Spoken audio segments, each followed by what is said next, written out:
வீர் சொந்தங்கள் அனைவருக்கும் இனிய காலை வணக்கம். ஸ்ரீராம் ஜெயராம் ஜெய ஜெயராம். இன்றைய தலைப்பு தசரதர், ராமர், லக்ஷ்மணர், பரதர் நால்வருக்குள் பாசம். தசரதர் தன்னோட குழந்தைகள் மேலே அளவு கடந்த பாசத்தை வச்சுருந்தார். நீண்ட நாட்களாக குழந்தை இல்லாமல் அவங்க புத்திர யாகம் செய்து பிறந்த குழந்தைகள் அல்லவா, அதனால் எல்லார் மேலேயும் அளவு கடந்த பாசத்தை வச்சுருந்தார். ஒரு நாள் தசரத அரசவைக்கு வந்த விஸ்வாமித்திரர் தான் உலக நலன் கருதி உத்தம யாகம் செய்ய போகிறதாகவும் அதுக்கு அரக்கர்கள் இடையூறு இருக்கிறதுனால துணைக்கு ஆள் அனுப்புகிற மாதிரி கேட்குறாரு. அவர் உடனே படைத்தலைவன் சேனைத்தலைவெல்லாம் அனுப்புகிறேங்கிறாரு. இல்லை, அவங்களோட சிறந்தவங்க வேணும்னு சொன்னோன்னே சரி நானே வரேன் அப்படிங்கிறார். இல்லை, நீ ராமனை அனுப்பு அப்படிங்கிறார். இந்த வார்த்தையை கேட்டோன்னா அவருக்கு புண்ணில் வேல் பாய்ச்சுறது மாதிரி இருக்குது. என்ன பண்ணுறதுன்னு சொல்ல முடியாமல் தவிக்கிறாரு. போ என்று வாழ்த்தி அனுப்பவும் முடியாது என சொல்லவும் முடியாமல் திகைச்சு போய் நிற்கிறாரு. கவலை கடலில் ஆழ்ந்துடுறாரு. உடனே அவர் விஸ்வாமித்திரர் காலில் விழுந்து, அவன் இளம் பாலகன், போர்முகம்லாம் அறியாதவன், அதனால் அவனை எப்படி அனுப்புறது அப்படிங்கிறார். அவர் கடும் கோபம் கொண்டதுனால வேறு வழி இல்லாமல் ராம லக்ஷ்மணர் 2 பேரையும் அழைச்சி அவர் கையை பிடிச்சி, இனிமேல் நீங்கள் தான் உங்களுக்கு தாய் தந்தை எல்லாமே. நான் 60,000 ஆண்டுகள் தவமாக தவறு பெற்ற பிள்ளைங்க, கண்டிப்பாக என்கிட்ட திரும்ப ஒப்படைச்சிருங்க அப்படின்னு சொல்லிட்டு கண்ணீர் மல்க அவங்கள ஒப்படைக்கிறார். அடுத்து பரதன் ராமர் மேலே வச்சுருக்க பாசம். கேகை நாட்டிலேருந்து வந்த பரதன் ராமர் வனவாசம் போனதையும் தசரதர் இறந்ததையும் அறிஞ்சு கைகையை பார்க்க போகிறார். கடும் கோபத்தோடு போகிறார். நீ வாங்கியது வரமா இல்லை என் கழுத்தாக இருக்கிற அறமா? நீ இந்த மாதிரி வரம் வாங்கிட்டு நீ ஏன் இன்னும் உயிரோடு இருக்கிற? நான் இப்போவே போய் கானகத்தில் போய் ராமரை அழைச்சிட்டு முடிசூட்ட போகிறேன் அப்படின்னு சொல்லிட்டு கிளம்புறார். குகனோட உதவியில் போய் ராமரை சந்திக்கிறார். பலமுறை வற்புறுத்தி கூப்பிட்டும் ராமர் வர மறுக்கிறார்.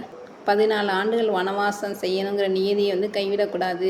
14 ஆண்டுகளை நான் 14 நாட்களாக கழிச்சிட்டு வந்துடுவேன். நீ அயோத்திக்கு போய் நல்லா ஆட்சி புரியணும் அப்படின்னு சொல்லிட்டு அனுப்பி விட்றாரு. அவர் பல முறை தொழுகும் அழுதும் புறப்படுறாரு. பரதர் ஸ்ரீராமரோட பாதுகையில் வாங்கிட்டு அயோத்திக்கு அருகில் இருக்க நந்தி கிராமத்தில் வச்சு அதுக்கு முடிசூட்டி வழிபடுறாரு. தென் திசையை தவிர வேறு எந்த திசையும் நோக்காமல் உப்பு இல்லாத கஞ்சியை பருகி தினமும் ராமரோட பாதுகைக்கு 1000 மந்திரங்களை ஓதி தவ வாழ்வு வாழ்கிறார் பரதன். அடுத்து ராமர் மேலே லக்ஷ்மணர் வச்சுருந்த பாசம்.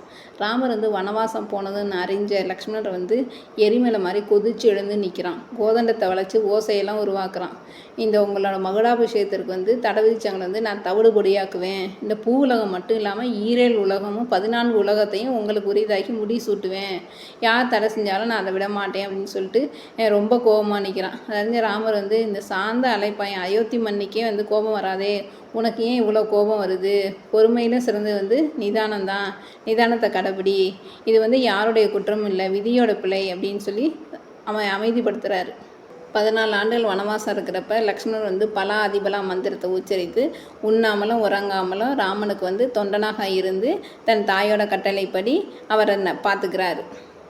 இதே போல் ராமரும் லக்ஷ்மணர் மேலே அளவு கடந்த பாசத்தை வச்சுருக்கிறாரு. கானகம் கிளம்ப லக்ஷ்மணர் தயாரானோன்னே, நீ வேணாம், நீ இங்கேயே அயோத்தியிலே இருந்து நம் தந்தையும் தாய்மார்களையும் பார்த்துக்க, அவங்க அளவு கடந்த துயரத்தில் இருக்கிறாங்க அப்படின்னு சொல்லி எவ்வளவோ சொல்கிறாரு.